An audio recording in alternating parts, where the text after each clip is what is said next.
नमस्कार, हमरा बिहार में आपका स्वागत है। मैं हूं आपकी दोस्त दिव्या सिंह। बिहार चुनाव 2025 की तारीखें जैसे जैसे नजदीक आ रही है, राजनीतिक दलों के अंदर का घमासान भी तेज होता जा रहा है। टिकट बंटवारे को लेकर कहीं बगावत हो रही है तो कहीं पुराने और मजबूत नेताओं के पट्टे काटे जा रहे हैं। आज हम बात करेंगे जेडीयू में हुए एक बड़े इस्तीफे की, जो बीजेपी की दूसरी लिस्ट की, जिसने बिहार की सियासत में भूचाल ला दिया है। क्या नीतीश और बीजेपी पुराने चेहरों को किनारा कर कोई नया खेल खेल रहे हैं? आइए करते हैं पूरी पड़ताल। सबसे पहले बात जेडीयू की, जहां मुख्यमंत्री नीतीश कुमार के एक फैसले ने पार्टी के पुराने सिपाही को बगावत करने पर मजबूर कर दिया।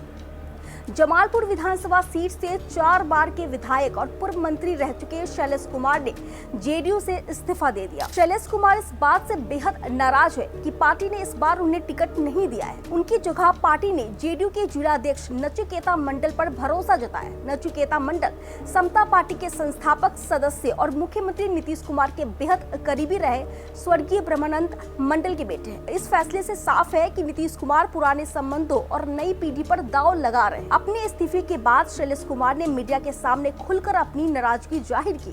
उन्होंने कहा कि वो 1994 से समता पार्टी के दिनों से जुड़े थे, लेकिन आज जेडीयू को कुछ लोगों ने हाईजैक कर लिया है और पुराने वफादार कार्यकर्ताओं को पूछा तक नहीं जा रहा। अब आते हैं एनडीए की दूसरी बड़ी पार्टी बीजेपी पर। बीजेपी ने भी अपनी दूसरी लिस्ट जारी कर बिहार की राजनीति में हलचल मचा दी है। इस 12 उम्मीदवारों के लिस्ट में पार्टी ने बड़े और कड़े फैसले लिए। सबसे बड़ी खबर यह है कि बीजेपी ने अपने 3 मौजूदा विधायकों को टिकट काट दिए। पहला और सबसे बड़ा नाम है बाढ़ से 4 बार के विधायक ज्ञानू का। ज्ञानू कुछ महीनों पहले ही वह कह रहे थे कि उन्होंने बाढ़ से सिर्फ भगवान ही हरा सकते हैं, लेकिन पार्टी ने ही उनका टिकट काट दिया।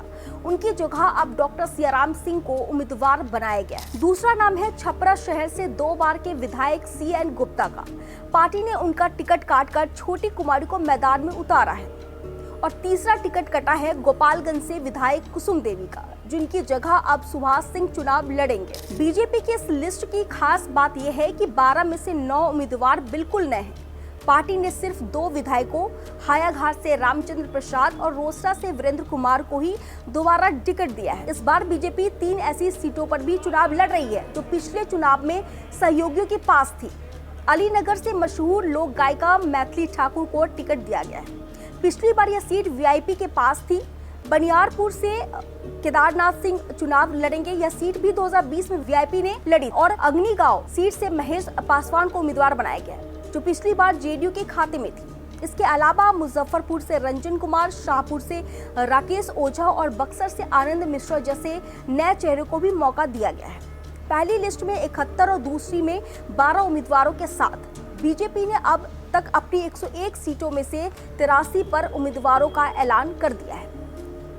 तो जेडीयू में बगावत और बीजेपी के लिस्ट में बड़े उलटफेर यह साफ कर दिया है कि इस बार का चुनाव आसान नहीं होने वाला है। दोनों पार्टियां पुराने दिग्गजों को नाराज करने का जोखिम उठाकर नए चेहरों पर दांव लगा रहे हैं। अब देखना दिलचस्प होगा कि 6 और 11 नवंबर को जब वोटिंग होगी तो जनता इन फैसलों पर क्या मुहर लगाती है।